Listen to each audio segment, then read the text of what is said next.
doutora. Iniciar aqui. Pronto, está ao vivo. E aí, galera? 8º ano, tudo de boa, minha gente? Todo mundo bem, galera?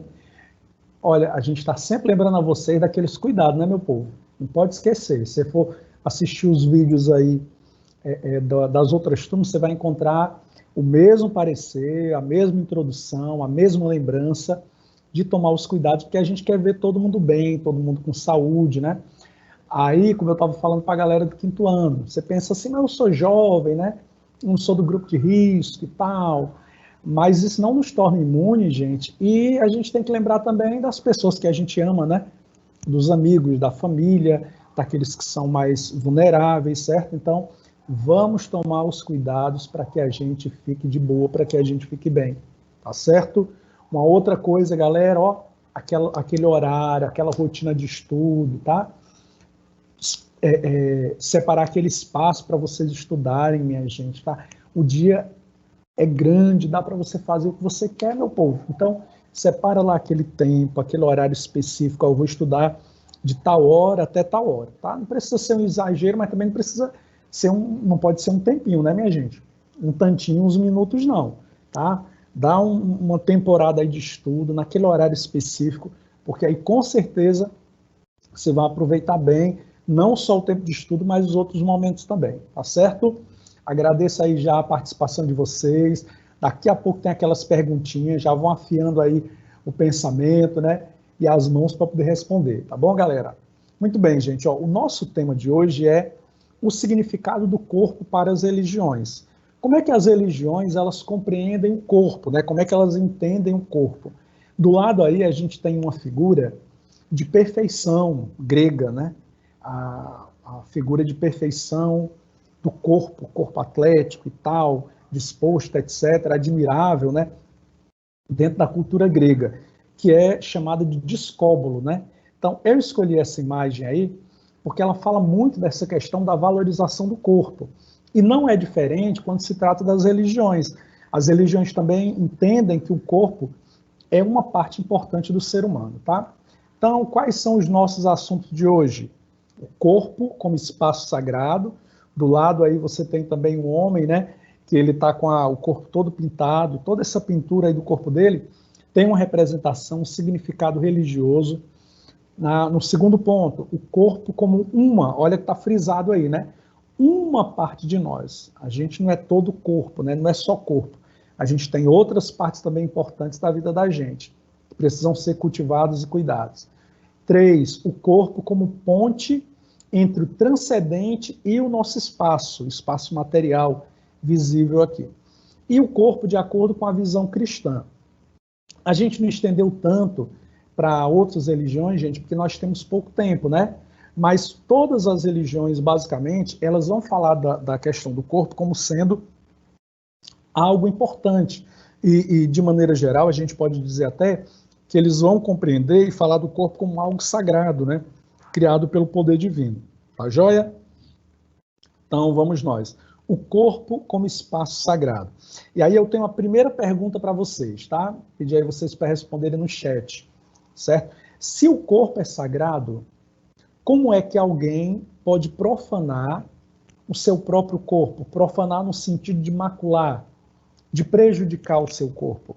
A gente sabe que muitas vezes a má utilização desse corpo, né, galera, faz com que a gente tenha problemas com ele, né?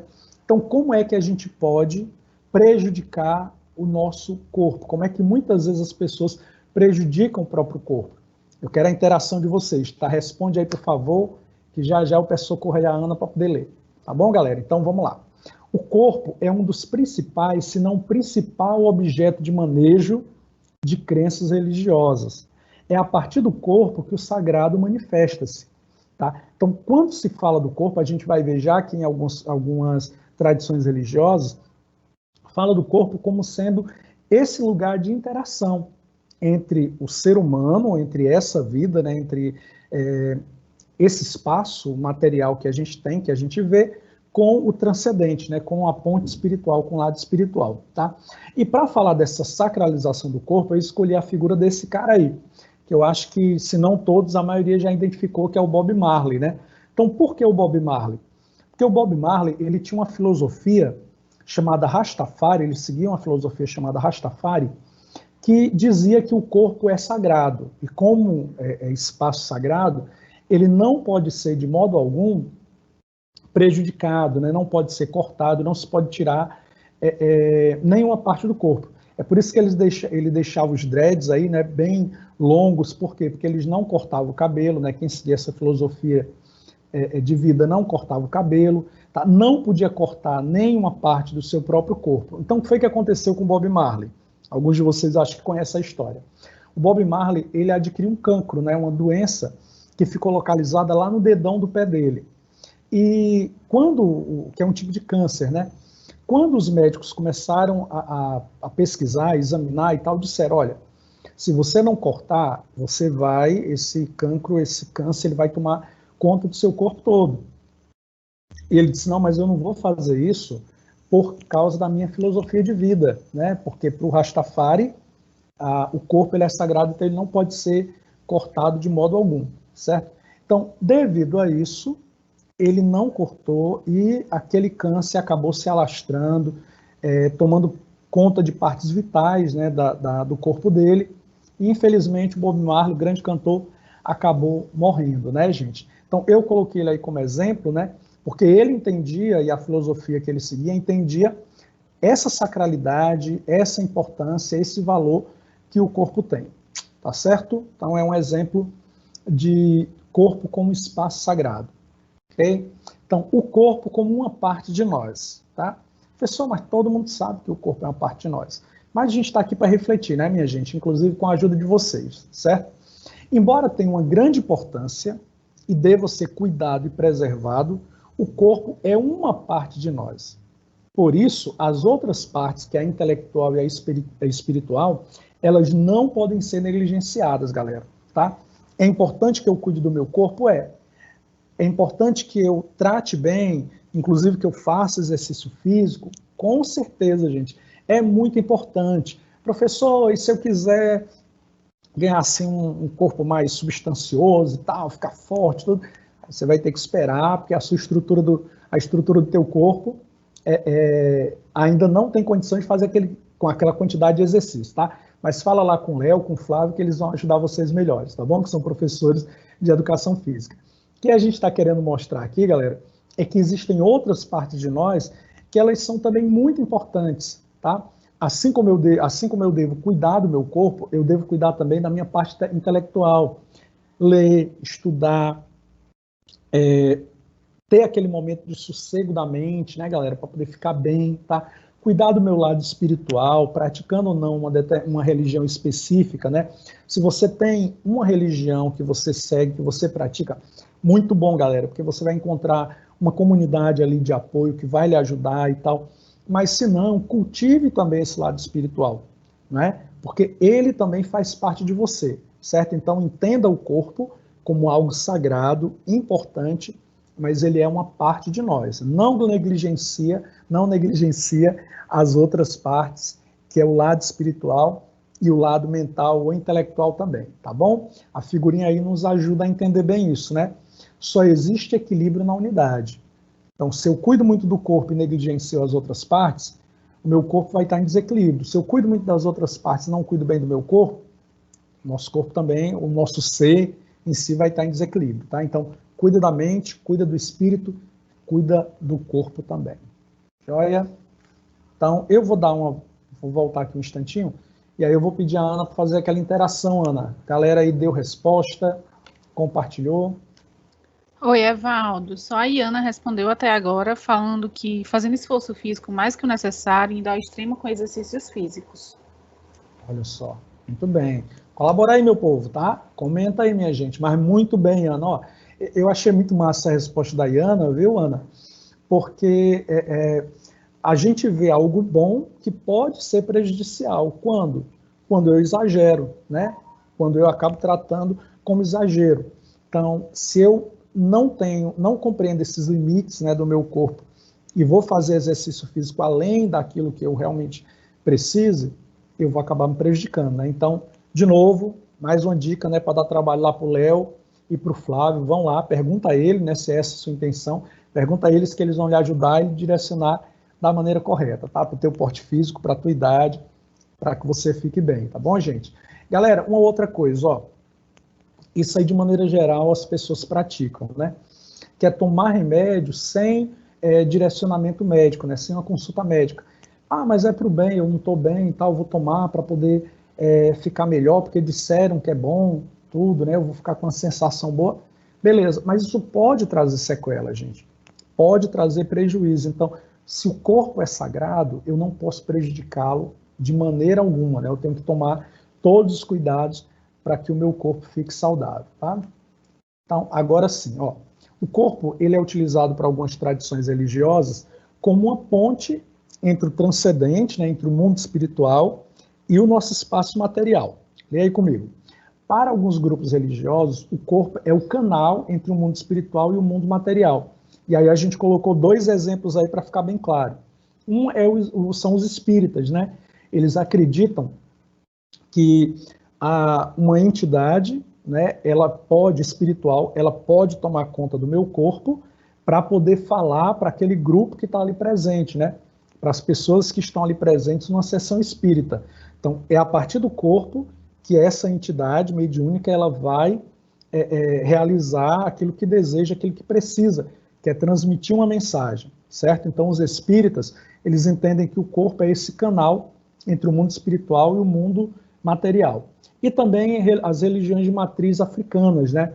Eles acreditam que as divindades, né, os orixás, aliás, os orixás também se apossam do corpo, numa sessão específica, né, de cada grupo religioso de matriz africana, e naquela ocasião ele também transmite a sua mensagem. Então é a partir do corpo que esses orixás eles agem, tá? Então o corpo é entendido por algumas religiões como sendo essa ponte que liga o mundo espiritual ao mundo material. Para alguns grupos orientais, o corpo ele é como um templo da alma. Por isso ele deve ser bem cuidado e ele deve ser limpo, certo? O corpo como templo da alma, galera, por quê? Porque para muitos grupos orientais, né, há uma circulação da vida, né, vamos chamar assim, de reencarnação.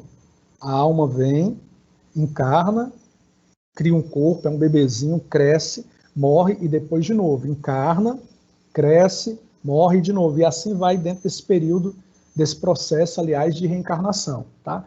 Então, os orientais entendem que um corpo é esse espaço, ele é como um templo, que abriga a alma para que ele tenha esse percurso na Terra, para que ela tenha esse percurso na Terra, e depois ela seja reencarnada novamente, tá? E aí um detalhe importante, o corpo ele deve ser cuidado e limpo, né? A gente precisa tomar cuidado, bastante cuidado com o nosso corpo, porque a gente sabe o valor da limpeza, né? Nesse período ainda mais, né, gente? Cuidado com as mãos, álcool em gel, sabão, né, galera? Para que o nosso corpo fique bem, a gente não seja atingido nem pelo coronavírus e nem por nenhum outro tipo de vírus, né? Então, a limpeza, o assear do corpo, ele é muito importante. Tem um trecho bíblico, né, muito bacana, que o apóstolo Paulo diz que aquele que destruir o corpo, ele está destruindo o templo de Deus. Olha como é significativa a ideia do corpo, né, gente? Como esse templo sagrado, que no caso Paulo fala como templo do Espírito Santo, tá? E é o que a gente vai ver agora aqui, certo? Mas antes, galera, eu tenho uma outra pergunta, viu, para vocês. Olha só, a gente sabe que o uso da violência, né, ele não só machuca o corpo, como ele machuca também a alma da pessoa, certo? Inclusive, lembrando aí que dia 6 de junho, né, foi comemorado o dia de São Marcelino de Champagnat, há um episódio da vida de Marcelino, quando ele ainda é criança, que foi muito traumático, né? Ele vê um professor dar uma bofetada no rosto de um colega, né? E ele fica tão traumatizado, assim, tão envolvido negativamente com aquela cena, que ele não quer mais voltar para a escola, ele não volta mais para aquela escola, tá? Inclusive, a gente tem uma pergunta sobre isso lá na atividade de vocês, certo? E a gente percebe o quê? Que a violência contra o corpo, ele não só traumatiza a pessoa que está sendo diretamente vítima daquele episódio, né? mas também aqueles que estão ao redor, porque alguém fica pensando, bem, se fulano de tal, ou se grupo tal foi capaz de fazer isso com o meu amigo ou com aquela pessoa, então talvez chegue um momento que seja a minha vez, né? Então a violência, ela causa muito trauma, né? Então eu quero perguntar a vocês o seguinte, quais seriam os prejuízos, tá, causados pela violência contra o corpo? Que tipo de prejuízo pode causar a violência contra alguém, tá, gente? Responde aí, já já dou mais trabalho aí para a Ana poder ver, tá certo? Parceria boa. Valeu, Ana. Então, galera, o corpo de acordo com a visão cristã. Olha, para a visão cristã, o corpo ele é uma criação especial de Deus. Ele é moldado por Deus. Isso é muito interessante, porque quando Deus vai criando, lá no livro do Gênesis, ele cria a partir da fala, né? Haja luz, e aí a luz, haja animais nas águas, e aí os animais começam a aparecer nas águas, na terra e tal, e Deus vai criando tudo pela palavra. Mas quando ele chega na criação do ser humano, ele molda, né? E depois ele sopra o fôlego de vida nas narinas, né? No nariz daquele homem, e ele passa a ser alma vivente, tá? Então, a tradição cristã, como a judaica também, entende que o corpo ele foi moldado por Deus. Então, ele é algo muito especial. O corpo também, dentro da visão cristã, é a habitação do Espírito Santo. E aí a gente tem uma imagem do lado que fala muito isso para a gente, né? É a ocasião, lá em Atos, capítulo 2, quando o Espírito Santo ele desce sobre as 120 pessoas que estavam ali reunidas, né? Orando, buscando, intercedendo pela ação de Deus. Aquele Espírito vem e toma conta de cada um deles, né? Então, o corpo ele é compreendido pela tradição cristã como a habitação do Espírito Santo, tá? E Paulo também, naquela mesma ocasião que eu mencionei agora há pouco, ele diz, né, vocês não sabem que vocês são templo do Espírito Santo de Deus? E aí ele vai falando dos cuidados que a gente precisa ter, né, por causa disso, tá? O corpo também, dentro da tradição cristã, é algo que será eternizado, pois passará por uma transformação e será revestido de glória. E aí a gente fala agora, né, dentro da tradição, que há uma expectativa da volta de Jesus. E nessa expectativa, a gente ouve muitos grupos religiosos dizendo que o corpo ele vai ser transformado, né, ele vai ser glorificado, ele vai receber uma essência completamente espiritual. Então, independente da forma como a gente crê, observando o que essa tradição diz, o que a tradição cristã diz, as outras também, a gente precisa, gente, muito, né, ter aquela percepção da importância que nós temos como indivíduo, o cuidado que a gente tem que ter com o nosso corpo, né, o cuidado que a gente tem que ter também com o corpo do outro, porque se o meu é sagrado, o do outro também é, certo? Então eu preciso cuidar de mim e ter cuidado também com o outro, de várias maneiras. Mas antes de falar, eu quero ouvir vocês, tá? Ana, alguém aí, Ana? Galera compartilhou? O pessoal não está participando hoje, Evaldo, só a Iana, e ela falou que pode acarretar em problemas psicológicos, como, por exemplo, TDI, um tipo de trauma, a pessoa pode ter medo de socializar ou até de confiar em alguém. Ó, a Iana está representando muito bem a sala, viu, galera? A Ana está representando muito bem a turma do 8º ano, mas a gente quer ouvir os demais também, certo? Tá? Mas muito boa, Ana, é verdade. A violência contra o corpo, ela não só mancha o corpo em si, como ele também macula a própria alma, né? Acaba trazendo prejuízo para a vida das pessoas de maneira geral, tá? Não só aquele que sofre agressão, como também os demais. É por isso que, em meio a todo esse momento difícil que a gente está vivendo, né, há vários protestos acontecendo nos Estados Unidos, no Brasil, em países da Europa, diante da morte e da violência que foi praticada contra um homem negro lá nos Estados Unidos, tá? Assim como também, infelizmente, é feito em outros lugares, certo, gente? Então, por quê? Porque as pessoas se identificaram, né? Porque entenderam que aquilo ali, aquela violência contra o corpo do George Floyd, que foi exatamente esse homem americano, aquela violência praticada contra ele é uma violência contra a sociedade. E a gente não pode permitir de modo algum que isso permaneça. E muito menos a gente ser protagonista desse tipo de violência, né, minha gente? Muito menos isso, tá? E aqui eu falo não só da violência física, mas da violência também, quando você começa a fazer chacota, bullying com uma determinada característica da outra pessoa, né? Porque o bullying ele costuma acontecer exatamente a partir do corpo do outro, né? Porque tem essa forma, porque tem esse jeito, porque tem o cabelo daquela forma, porque tem o olho assim, né? E as pessoas começam a praticar. E isso é violência. Isso é profanar, é tornar impuro aquilo que as tradições religiosas compreendem como algo muito significativo e muito importante, tá? Então, a valorização do corpo é a valorização da vida. A valorização e a compreensão da sacralidade do corpo é a compreensão de que a vida, a minha e a sua também, a nossa vida, ela importa, ela é significativa. Tá bom? Evaldo. Oi, pois não, Ana? Evaldo. O Júlio César falou também que pode causar questões de distúrbios mentais. As pessoas enlouquecem, não aceitam os outros humanos perto deles, pode associar ou levantar a mão como se fosse um objetivo de agredir a pessoa e pode acabar ficando mais agressiva ainda. Exatamente, porque acaba nascendo aquela ideia de que eu tenho que me defender. Então, qualquer tipo de ação que pareça com violência, eu vou reagir. E a gente sabe, né, que a violência, ela gera violência, sabe? Eu acho muito massa, galera, para a gente terminar, um momento da vida de Jesus em que ele diz assim, né, que se alguém lhe der um tapa, lhe dê a outra face. E a gente sabe que isso é muito difícil. Mas Jesus não estava querendo que o agressor ele tivesse outra oportunidade para bater, né? O que ele estava querendo ensinar naquela hora era que esse ciclo de violência ele parasse, para que o agressor ele começasse a entender que as suas ações elas não têm significado, né? Ela machuca, porque se fulano de tal me agride e eu vou lá e faço a mesma coisa com ele, isso gera um ciclo de violência. Professor, e como é que a gente tem que agir? A gente tem que agir de uma maneira em que aquele ciclo acabe, protestando, como muita gente está fazendo hoje, né?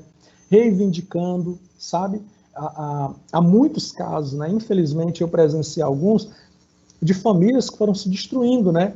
Uma contra a outra, por quê? Porque o ciclo de violência, ela não parava, ela se mantinha, até que uma delas resolveu acabar, não vou fazer mais nada contra a outra família. E o ciclo de violência acabou. Mas deixaram marcas, galera, terríveis, né? O Júlio César está muito certo quando diz que isso causa trauma, e às vezes é um tipo de trauma que a pessoa leva para a vida toda, né? Então a gente precisa tomar muito cuidado, galera, muito cuidado mesmo, com relação ao outro e com relação a nós também, para que a gente não macule esse lugar santo, esse espaço sagrado, bonito, significativo, que é o nosso corpo, que é a nossa vida, tá bom? Então, um abraço, galera, valeu mesmo, tá? Se tiver mais alguma colocação, Ana, aí pode mandar ver, por favor. É isso, Evaldo, vamos finalizar. Galerinha que está assistindo pelo YouTube, o código dessa aula é 8N de navio, S de sapo, 04. 8NS04. Encerrando.